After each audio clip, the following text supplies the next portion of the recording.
अस्सलामुअलैकुम, मैं हूं शफ़क़त अली और आप देख रहे हैं मेरा यूट्यूब चैनल। जीसी यूनिवर्सिटी की तालबा मरियम के हलाकत केस के अंदर कुछ अहम अपडेट सामने आई हैं जो मैं आपके साथ शेयर करूंगा और इसके साथ साथ कुछ सवालात हैं आप लोगों की जानिब से, उनके भी जवाब मैंने तलाश करने की कोशिश की, वो भी मैं आपके साथ शेयर करूंगा। बाकायदा तौर पर ट्रायल शुरू हो चुका है इस केस का। मैं कल और परसों इस केस के ऊपर कुछ अहम अपडेट्स हुई, उस पर वीडियो नहीं कर सका। मैं कोशिश करूंगा आज की वीडियो में तमाम सवालात का जवाब और जितनी अपडेट्स हुई हैं वो आपके साथ उसकी डिटेल्स शेयर कर ली जाएँ। बाकायदा तौर पर ट्रायल शुरू हो चुका है। तफ्तीशी अफसर ने अदालत के अंदर जो पोस्टमार्टम रिपोर्ट थी वो प्रोड्यूस की, मुल्ज़मान को प्रोड्यूस किया और जो पोस्टमार्टम रिपोर्ट है उसके मुताबिक लड़की के जिस्म के ऊपर किसी एक्सटर्नल इंजरी के कोई निशानात नहीं थे। 24 जनवरी को मुर्दा हालत के अंदर इस लड़की को अस्पताल में लाया गया। 25 जनवरी को सुबह के वक्त इसका पोस्टमार्टम हुआ और जिस्म के ऊपर तशद्दुद के या इस तरह के कोई निशानात नहीं थे, जैसे कि लड़की के लवाकिन इल्ज़ाम लगा रहे हैं कि हमारी बच्ची को तशद्दुद करके मारा गया। और जो मौत की वजह लिखी गई, मौत की वजह बहुत ज़्यादा ब्लीडिंग होना और जो अबॉर्शन का जो प्रोसेस था वो मौत की वजह बनी, जो कि पोस्टमार्टम रिपोर्ट में लिख दी गई है। अदालत के अंदर बाकायदा तौर पर पेश की गई, मेरे पास भी मौजूद है पोस्टमार्टम रिपोर्ट। और जो लड़की के लवाकिन हैं उन्होंने, उनके वकील ने पोस्टमार्टम रिपोर्ट को चैलेंज करने का फ़ैसला किया है। उसके साथ साथ जो 3 मरकज़ी मुल्ज़मान उसामा, अवैस और डॉक्टर अब्दुल्ला, उनके वकला भी पेश हुए।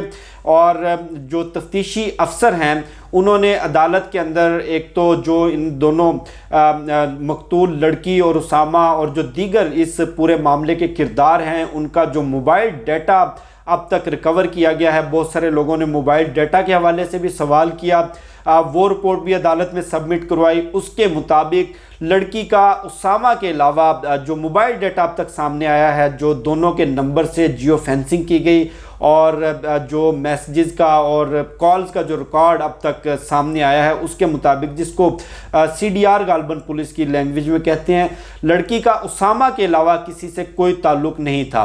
अब उसामा बार बार झूठ बोल रहा है। कभी कहता है कि लड़की मेरी टीचर थी, 4 साल पहले मैं ट्यूशन पढ़ता था, जबकि 4 साल पहले मरने वाली लड़की जो मरियम है वो ज़्यादा से ज़्यादा मैट्रिक में होगी, इंटरमीडिएट में होगी। मैट्रिक के इंटरमीडिएट में उसने क्या ट्यूशन पढ़ानी। अब जो DNA रिपोर्ट के हवाले से अदालत ने इस्तफसार किया, जिस पे तफ्तीशी अफसर ने अदालत को बताया कि DNA रिपोर्ट में नॉर्मली 60 से 90 रोज़ लगते हैं, जिस पर जो ट्रायल कोर्ट के जज थे उनका ये कहना था कि ये हाई प्रोफाइल केस बन चुका है, आप तरजीही बुनियादों के ऊपर आप बात करें, जल्द से जल्द DNA रिपोर्ट हासिल करने की कोशिश करें। जिस पर उन्होंने यकीन दहानी करवाई तफ्तीशी अफसर की जानिब से कि मैं कोशिश करता हूँ 7 से 8 रोज़ में DNA रिपोर्ट हासिल कर ली जाए।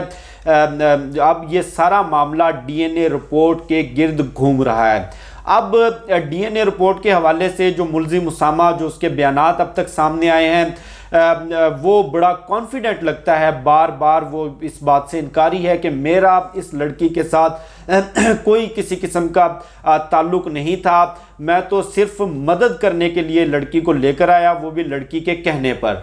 अब इस हवाले से हमने फोरेंसिक के माहिरीन से भी बात की, कुछ वकला से भी बात की। उनका ये कहना है कि अबॉर्शन के प्रोसेस के बाद गालबन 24 या 48 घंटे के अंदर अंदर अबॉर्शन होने के बाद DNA हासिल करना या DNA का नमूना हासिल करना बेहद मुश्किल हो जाता है।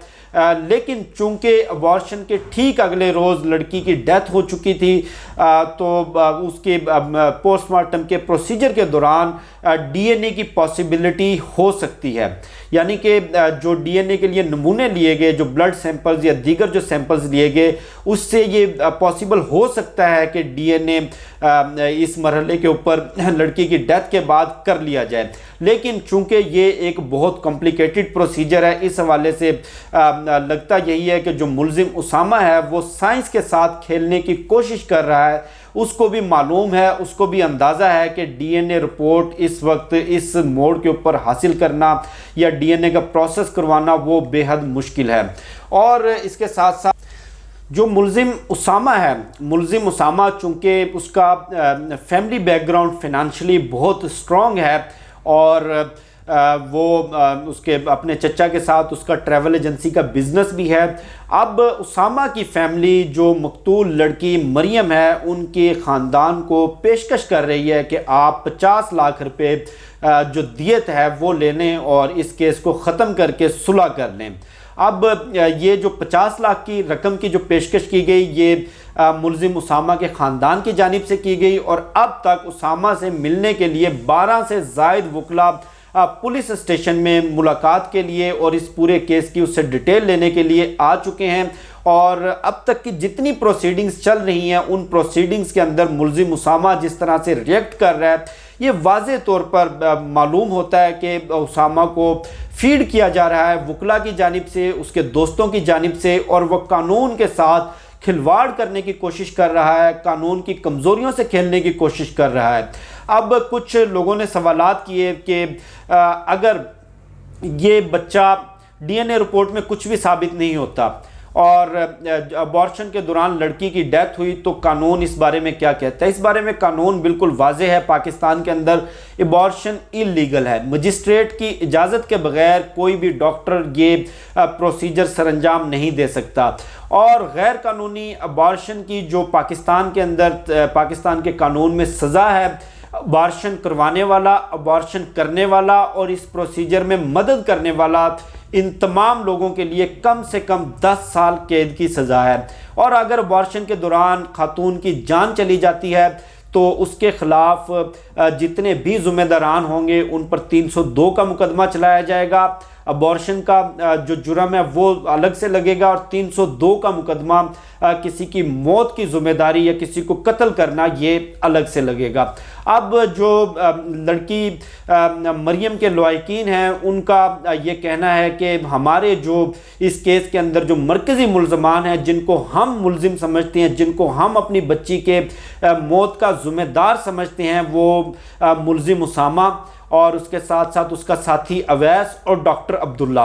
अब डॉक्टर अब्दुल्ला के हवाले से ये खबरें आई हैं कि पुलिस के साथ डॉक्टर अब्दुल्ला का राब्ता है, अब तक उसको गिरफ्तार नहीं किया जा सका और डॉक्टर अब्दुल्ला का वकील पेश हो चुका है। उसकी डॉक्टर अब्दुल्ला की कोशिश यही है कि ज़मानत कबल अज़ गिरफ्तारी करवाने के बाद इस ट्रायल के अंदर पेश हुआ जाए ताकि उनके लिए जो गिरफ्तारी का खौफ है, जो गिरफ्तारी का डर है वो ख़त्म हो जाए। अब बहुत सारे लोग ये भी एतराज़ करते हैं कि जनाब अब आप इस केस का पीछा छोड़ दें, आप इसकी अपडेट्स डिस्कस ना करें। देखें, ये एक टेस्ट केस है पाकिस्तान की यूनिवर्सिटियों में, जामियात में, कॉलेजेस के अंदर फहाशी, बेहयाई और बेराहो रवी रोकने के लिए।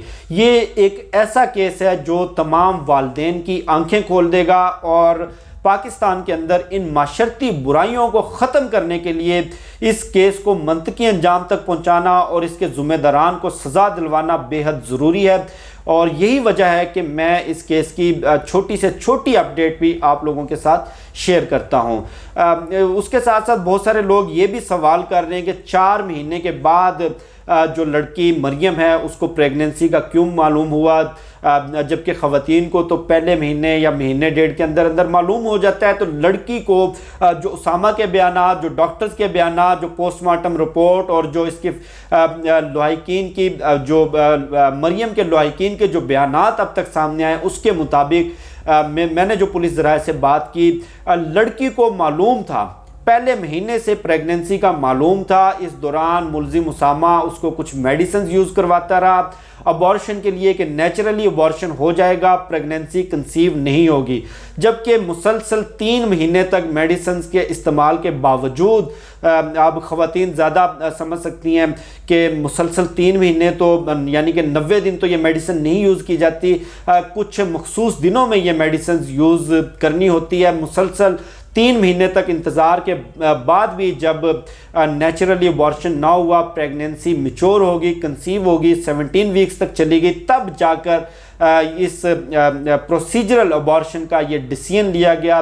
जिसके लिए शोरकोट लाया गया लड़की को। अब जो लड़की के खून आलूद कपड़े और जो गाड़ी और रकम वो रिकवर करवानी थी, उसमें पुलिस ने उसके लिए मुलजिम उसामा का दोबारा फिज़िकल रिमांड लिया, लेकिन ना तो खून आलूद कपड़े रिकवर किए जा सके, ना वो गाड़ी रिकवर की जा सकी। और अब ये इत्तला या ये खबर सामने आई है कि जो खून आलूद कपड़े हैं, जो मुलजिम उसामा ऑपरेशन के बाद लड़की को लेकर लाहौर के घर में आया और उसने चेंज किए, ट्राउज़र शर्ट पहनाया, वो खून आलूद कपड़े धोए भी, वो गायब कर दिए गए हैं। उसके साथ साथ जो स्विफ्ट गाड़ी थी वो भी अभी तक रिकवर नहीं करवाई जा सकी। जो 1,20,000 रुपये की रकम जो लड़की अपने घर से लेकर आई थी वो भी रिकवर नहीं करवाई जा सकी।